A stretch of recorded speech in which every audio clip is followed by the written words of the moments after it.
Постановлением правительства Республики Абхазия сроком до 1 июня 2021 года введен запрет на деятельность, связанную с добычей криптовалют, а также запрет на ввоз оборудования, связанного с деятельностью по добыче криптовалют.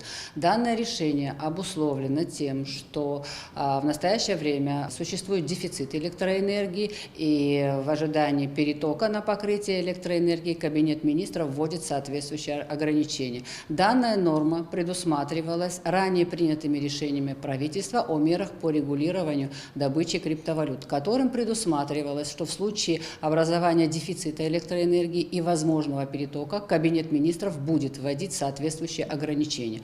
Кроме того, следует обратить внимание, что соответствующие рекомендации также были даны решением Народного собрания парламента Республики Абхазия, принятым в ноябре текущего года. Учитывая все эти факторы, Кабинет министров принял соответствующее решение о запрете данного вида деятельности сроком до 1 июня 2021 года.